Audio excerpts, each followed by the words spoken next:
আসসালামু আলাইকুম প্রিয় দর্শক, গ্রামে মাছ মারার দৃশ্য। মহিলা পুরুষ সবাই নামছে। মানে এই যে আপনাদের এই যে ট্রাক্টরটা চলতেছে, এই ট্রাক্টরে চলার পিছে পিছে যে পানির মধ্যে মাছগুলো আছে সেই মাছগুলো ভাইসা যাইতেছে। এই ভাইসা যাওয়ার কারণে এলাকার মানুষ সবাই জাল, ঠেলা জালি এবং কি আসবাবপত্র যা কিছু আছে মানে পানি তোলার জন্য সেগুলো নিয়ে নামছে মাছ মারার জন্য। আমি এখন আপনাদেরকে কে কতটুকু মাছ পেয়েছে আমি এই মাছ অবশ্যই আপনাকে দেখাবো। আপনারা আমার সাথেই থাকুন। আমি আপনাদেরকে মাছ দেখানোর জন্য নিয়ে যাইতাছি। কে কতগুলো মাছ পাইছে তো অবশ্যই দেখবেন। অনেক মাছ মারার লোক নামছে, মহিলা পুরুষ সবাই আছে। দি তোর মাছ কুদির পাইছস? কুদির মাছ পাইছ?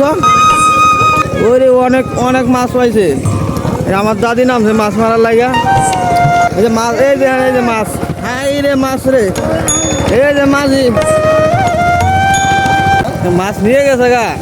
মাছ মনে হয় পাইছে 2-3 কেজি মনে হয় না। এই যে 1 কেজি মাছ এনো দেখছেন। এই রে বড় মাছও পাইছে রে। এত মাছ মারার দর্শক দেখেন, সবাই মাছ মারার নামছে। বেডিং বেডাং হুই দেয়, হাই রে হাই মাছ।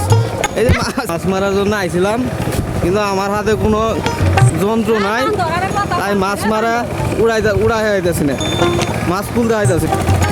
এ কাকা কুতুরি মাছ পাইছেন যে হাই রে বড় বড় মাছ পাইছে রে। হাই রে মাছ মারা দর্শক না। এই যে ট্রাক্টর দেখেন, এই ট্রাক্টর দিয়ে মাছ মারতেছে। এই যে দাদা মাছ মারে। এই যে ভাল মারলো। হাই রে হাই দি দাদা, তুমি কুতুরি পাইছ? না ও দাদা কে বলাইছে খালি এই সব দুষ হইতেছে এই ট্রাক্টর আলার দুষ। এই যে ট্রাক্টর আলা, এই লোকটার দুষ। এই লোকটা যে এই কামটা করলো কৌতুরি। আমিও মাছ মারার জন্য আইছিলাম। এই যে আমারই মাছ পাওয়া যায় না, আমার এইটা দিয়ে মাছ উঠে না। যাই হোক, সবাই ভালো থাকবেন। আল্লাহ হাফেজ।